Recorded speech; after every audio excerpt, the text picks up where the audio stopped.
All right, team, this is part 2 of CYU number 2 for Unit 4. A moment ago, we did the substitution, so check that out if you're interested. Here, we're going to solve these systems using elimination. Let's first, again, peek at the rubric. Let's see what we need to do to earn a 4. We need to solve all the systems correctly. Okay, well, yes. Answers are coordinates, so that's going to be, again, x, comma, y. That's important. The answers are verified. That means we plug whenever we find one variable, we plug it back into red and into blue. The answers for part C are in a complete sentence. Again, we start with some words. We're going to put this into symbols as in a system of equations. We'll solve, and then we'll come back around and put it into words to answer the question. And then we're going to show our work or show our process. Great. So when using elimination, the goal here is first to rearrange the equations so that they're in the same form, in the same order. So here in the red, we have x's and y's on the left and our constant on the right. In blue, we have x's and y's on the left and our constant on the right. That's great. So we don't actually have to do any rearranging. It's already arranged just right for us. So the second thing we look for is we're now trying to see if we can find a variable term, either x or y, doesn't matter which, that are opposites of one another, meaning positive and negative version of the same number. So if we look at the y's, we have a 6x and a 6y and a negative 5y. Those are not opposites because 6 is not the opposite of 6 and 5 are different, right? But if we look at the x's, we have negative 5x and positive 5x. Those are opposites. They're the same number, but there's a positive and a negative version of the same thing. So in this game of elimination, essentially what we're doing is we're starting with our red equation, and we're going to add, let's say we're going to add 5 to both sides. Now on the right-hand side, that's going to be pretty straightforward. We're going to add negative 7 plus 5. Cool. Now on the left-hand side, we're going to add 5, but it's in a sneaky way, because we know in this system, 5x minus 5y has the same value as 5. So we're adding the same thing to both sides, even though it doesn't feel like it should be allowed. And then the notation that we use is it's also kind of a tricky notation. We're just going to set this up like an old school arithmetic problem. So kind of like when you elementary school, 2 plus 3 equals 5. It's this style of arithmetic that we're doing, or addition that we're doing, but we're doing it with seemingly whole equations. Now we've used the phrase add the equations together. It feels like that's what we're doing because that's what it looks like we're doing, but that's not actually what's happening. We're not adding equations. We're starting with red and we're adding 5 to both sides. But on the left-hand side, we're still adding something with the value of 5. It's just in the form of x's and y's. And, at first that doesn't make any sense. It feels really weird, feels really awkward. But watch what happens when we do this. So negative 5x plus positive 5x, that turns into 0. So the x variable has been eliminated. Now, 6y plus a negative 5y, that's just 1y. And then negative 7 plus 5. Well, it's a negative number, and we're adding, so it gets closer to 0, but doesn't quite get there because 7 is bigger than 5. So we end up at negative 2. Well, now all of a sudden, all we've done is our elimination step, and we've already solved for our y value. Y equals negative 2. That's kind of cool. So elimination can be pretty powerful when given a system that looks like this. So our game plan now is we're going to substitute this back in, y equals negative 2, both into red and into the blue equation. So the red equation is negative 5x plus 6y equals negative 7, negative 5x plus 6, oops, I didn't write my 6, times negative 2, I'm going to substitute this value in, equals negative 7. Well, negative 5x, 6 times negative 2 is negative 12, equals negative 7. Let's add 12 to both sides. And then we learn that negative 5x equals, well, negative 7 plus 12, I believe that's positive 5. Let's divide both sides by negative 5 at this point. And then we'll find that x equals negative 1. Okay, we're getting close. I'm kind of running out of space on this side, so I'm going to just work down here now. I'm going to take the blue equation. I'm going to play the same game. I'm going to plug in y equals negative 2. So 5x minus 5y equals 5. I've just copied it down. 5x minus 5 times negative 2 equals 5. 5x. Negative times a negative is a positive. 5 times 2 is 10. Let's subtract 10 from both sides. And then we see that 5x equals, well, 5 minus 10 is negative 5. So x equals negative 1. Great. Our blue x is negative 1. Our red x is negative 1. Therefore, our solution, just kind of getting sloppy here, just going to tuck it right in the middle, as an ordered pair is negative 1, comma, negative 2.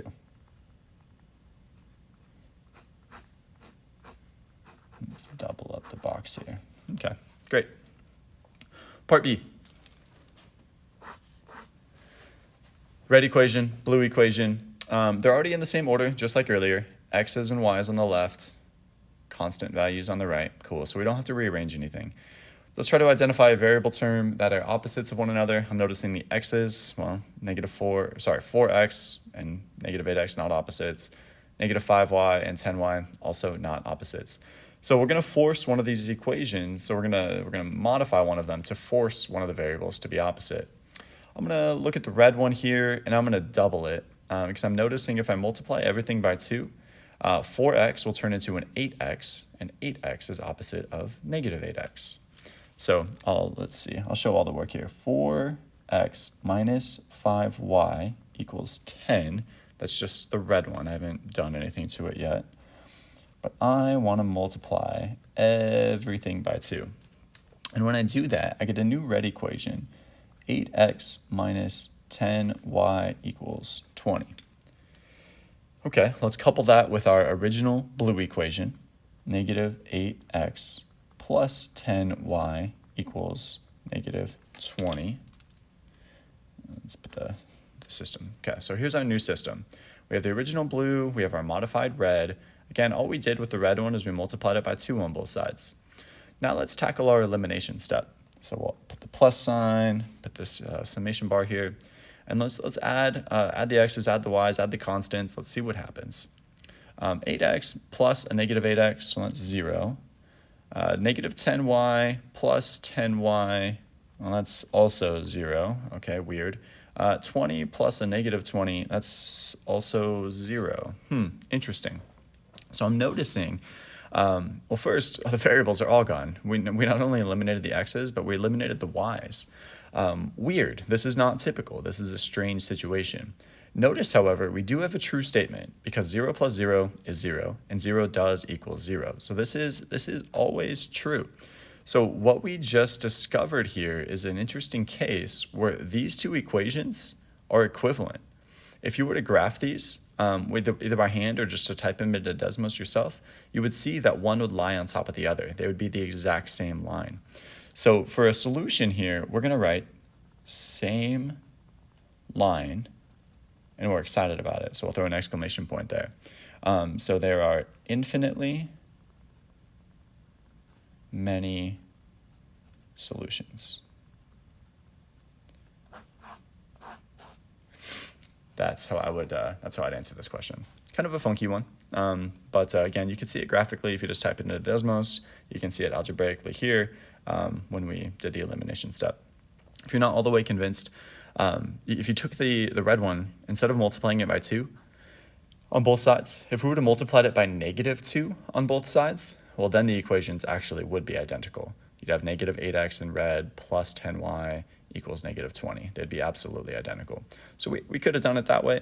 We opted to use the elimination step, but you can see that they're the exact same equation. All right, let's do part C. It's the one here in words. We're going to do elimination again, but first we need to create our system. So here we have a landscaping company. They place 2 orders with a nursery. Nursery in the case of like landscaping stuff, not in babies, of course. Hopefully, I don't know. The first order was for 13 bushes and 4 trees. So these numbers seem important.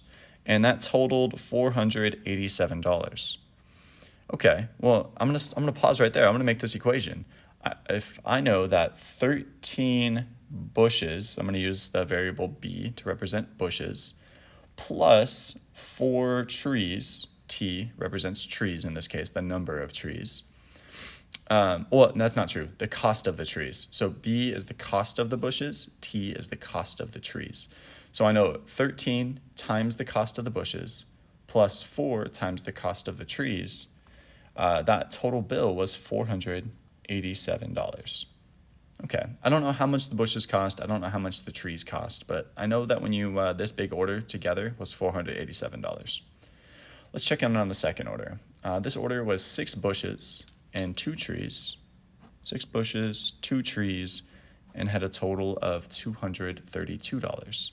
So in the same sort of way, I know that if I have 6 bushes and I multiply that by the cost of the bush, and I add that to 2 trees times the cost of the trees, and that's going to have a total of $232. Let's go ahead and throw that system bracket out there. So here's our system. Now we're playing the exact same game we just did, but now we have B's and T's, and we just had to make the system ourselves. So we're going to situate this thing in such a way where one of the variables eliminates. But first, notice that this thing is already in the correct order. We have B's and T's on the left-hand side with a constant on the right. Okay, B's and T's on the left-hand side, constant on the right. Great, they're in the same kind of format. The format itself doesn't really matter as long as they match. In this case, we had the variables on the left, variables on the left, variables on the left, and then the constants were on the right. Coincidental, I would suggest it might be easy, more uniform to do it this way, but it's not required. So now I'm looking to eliminate one of the variables, either the B or the T. I think it's going to be trickier to manipulate or mess with or modify, there's the word, modify this equation to make the B values opposites. Because 13 is a prime number, and that's just going to be kind of funky with multiples. But I'm noticing that these are both even, 2 and 4. If I just multiply 2 by 2, if I double it, I'd get 4. So I'm going to take the blue equation here. 6b plus 2t equals 232, and I'm going to multiply this by -2. Now, the reason I know to multiply this by -2, or the reason I would like to multiply it by -2, again, there are a lot of correct ways to tackle this. This is the way I'm choosing to do it, is because when I multiply this 2t by -2, I'm going to get -4t. And I really want -4t because that's going to help me with the elimination step, because 4t and -4t are opposites. So our new blue equation is going to be -12b minus 4t equals, well, let's see here. If I double 232, well, 200 times 2 is 400. And then 32, if I double that, that's 64. Okay, here's our new blue equation. So let's set it up. 13b plus 4t equals 487. -12b minus 4t equals -464. This is our system. The red one is the same. The blue one has been modified. And now when we, again, quote unquote, add the equations together, what we're really doing is we're adding a -464 to both sides, but on the left-hand side, we're doing it in the form of B's and T's, because -464 has the same value as -12b minus 4t. Okay, this is going to come out kind of nicely. 13b plus a -12b, or 13b minus 12b is just 1b or b. 4t minus 4t, well, that's 0, nice. Now, 487 minus 464. Well, let's see here. 400s basically go away, so it's 87 minus 64. It looks like a difference of 23. So our B value is 23. This means, in the context of the problem, is that one bush costs $23. That's our claim. Now let's go back in. We'll plug this 23 into red and into blue, and we'll see how much the trees cost. So in red, we have 13b plus 4t equals 487. 13 times, well, we know our b value now. It's 23. Plus 4t equals 487. All right, I'm getting the calculator out now because we're just multiplying some double-digit numbers. I don't know these off the top of my head. 13 times 23 That's 299. Plus 4t equals 487. Subtract 299 from both sides now. Let's write that step in. Minus 299, minus 299. It's another calculator situation. I don't know this off the top of my head. Well, I guess it's not true. It's going to be 187. It's going to be 188. Let's do it on here just to make sure I'm thinking straight. Yeah, okay, 188. So that means 4t equals 188. We don't care what 4t equals, we care what 1t equals. So we'll divide both sides by 4, and then we can see that's, let's show that. Divide by 4,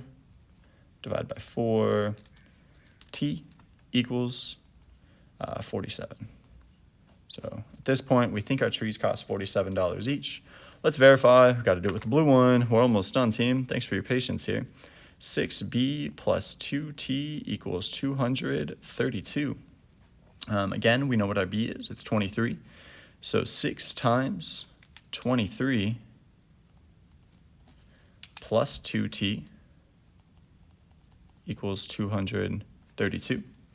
6 times 23 now. 6 times 23, 138. So 138 plus 2t equals 232. Subtract 138 from both sides. 138, 138. Let's see, 232 minus 138, 232 minus 138. And then we see that 2 t's equals 94. Divide both sides by 2. And, oh, magic number 47. That's good news. We see that t equals 47.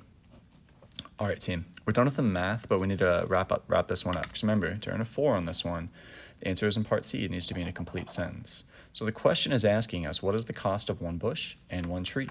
So our final answer will be something along the lines of like 1 bush costs $23 and 1 tree costs $47.